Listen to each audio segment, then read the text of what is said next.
Okay, we're going to look at a task here which is cropping a photograph specifically for print. Now what you may or may not know is your camera doesn't take pictures that are sized nicely for paper. It's actually very off. When I think about the size of a piece of paper is like an 8 by 10, or you may be used to a picture frame that holds 4 by 6 pictures. Well, photographs aren't in that ratio. They don't usually fit well. So what you end up if you send a picture straight from your camera to the printer, they actually won't get printed well. They'll get pieces or bits cut off. So for instance, here's a picture of my son laying in a lap. Now if I sent this to the printer straight up, they would compensate and they would just kind of cut equally from all the sides. Well, I might lose his little toes here. So we can use the Photoshop crop tool to get perfect sizes to send to the printers, which I have to do all the time shooting like prom pictures or wedding pictures and people want prints. So that's the final options we'll look at. With the crop tool here, up at the top is the ratio. Now ratio is just what the picture was shot in with the camera's ratio. There's the original ratio. We can see we can do 1:1s. And then we start to get into ones that look a little bit more, concrete to us. So a typical picture frame, you might have an 8 by 10 picture frame. That's the pictures that are up on the yearbook wall. 5 by 7 is kind of a nice size print. We print a lot of these. It's kind of nice. 4 by 6 is probably the most common print size of all. That's like your old school when your parents used to take and get their film delivered. That's what it would be, is a 4 by 6.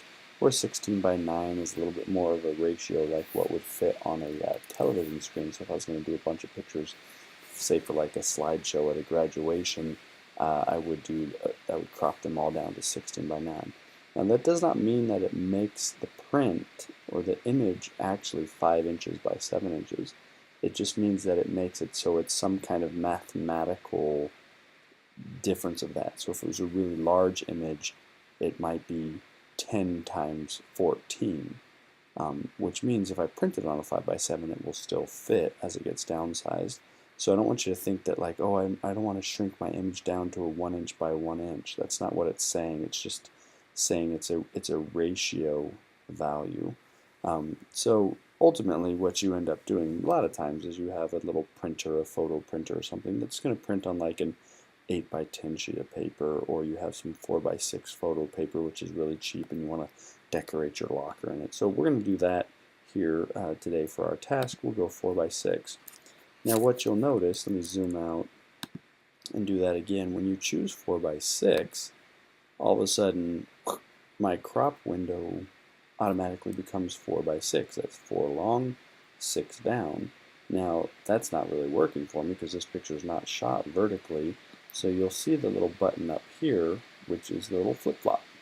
So if I click the little flip-flop button, now I've got a little better 4 by 6 ratio. Now you can see 4 by 6 fits pretty well on this one. But the key is now if I hold shift, and let's say I want to kind of get rid of this extra area, if I hold shift while I drag, shift again keeping the ratio the same, I can drag that down, and no matter what, now I know as I drag this, that will fit perfectly on that print. But let's look at that again just for sample sakes and look and see what an 8 by 10 would look like. So you can see an 8 by 10 print won't fit because it's not a ratio. You have to get into your math mind here. It's not a ratio of what this image was. So this is a constant problem we have with like wedding pictures. People want big full page prints. Well, what looks good on a 4 by 6 suddenly won't look good on an 8 by 10. So regardless, that's kind of the idea of these things. So we use them when we need professional prints made. You're going to need that here at the end of the school year. You're going to need it right now because what I need you to do for this assignment is go take take any of your pictures, your favorite picture, and you're going to crop it down to a 4 by 6. I'm going to show you a little bit of how to use the photo printer here at the school, and you're going to print that off. Again, final step, always do a save as and do this as a cropped, and I like to do a 4x6 so I know what it was cropped down as, and that's your task.